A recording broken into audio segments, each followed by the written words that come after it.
Okay, in this question we're asked to find, we've got 2 points here, and we're asked to find the midpoint and the distance between them. So first of all, I'm going to find the midpoint. Now, if you look at it, the midpoint is going to be there, all right. Where's it going to be? Well, if I drop that down, okay, and drop that across there, or I say drop that across, push that across there, then what number would be here and here? Now, I've got 2 and 6 along the x-axis. Now, if I count up in steps, okay, I want to go in 2 steps up there, don't I? Like that, equal steps. So I've got 1, 2. Now, it goes from 2 up to 6, so it goes up 4 in total. So therefore that, and if my pen worked, there's got to go 2 along. So if I add 2 onto 2, all right, and then add another 2 on, I get 6. So my midpoint there is actually going to be 4. Okay, my pen's being a bit funny there. Right, okay, so 2, add on the 2, gets to 4, and then add on another 2, I get to 6, don't I? Now I'm going to look at the same thing here.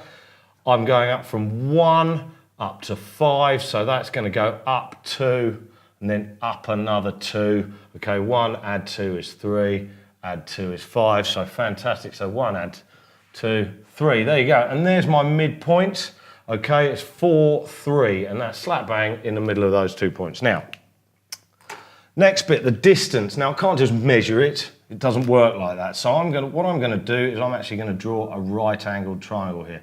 And I can use what I've already got here because I know that this whole distance is 2 and then another 2, isn't it? So the total distance is 4. I've shifted along 4 from this point to this point. Same thing going up, and we've got a little right angle in there. I've gone 2, and then I've gone another 2, so the total is 4. Now, we should know that Pythagoras' theorem says that the square of the 2 short sides adds up to make the square of the hypotenuse. So what I'm going to do there is I'm going to square root, because I don't want the square of the hypotenuse, I want the hypotenuse itself. Okay, so I'm going to have to square root the whole lot. So 4 across, 4 up. Okay, 2 short sides of 4 squared plus 4 squared. All right, now remember bib mass or bob mass, whatever you want to call it, 4 squared is 16.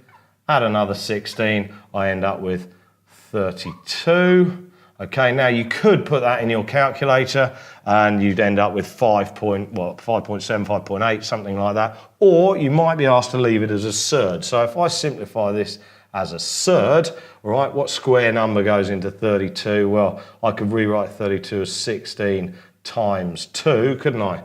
Okay, and that simplified, I can square root that nicely, you get 4 root 2, okay, which would be my answer. Again, depending on what calculator you get, when you put that in your calculator, you actually probably come out with 4 root 2, and you'd have to press a certain button to get the decimal. All right, so to work out the midpoint, work out in 2 steps how I get from 2 to 6, from 1 to 5, halve it, okay? And then same thing with the distance, use a bit of Pythagoras, square them, then square root, leave it as a surd if you're asked to.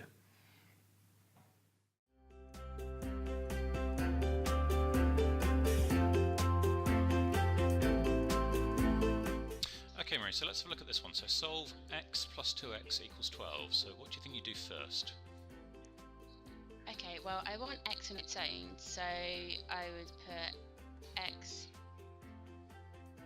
equals 12 minus 2x. Okay, so a lot of the time we want to get x by itself, but what we want to do first is get all of these x's together. So can you see anything we can do with this?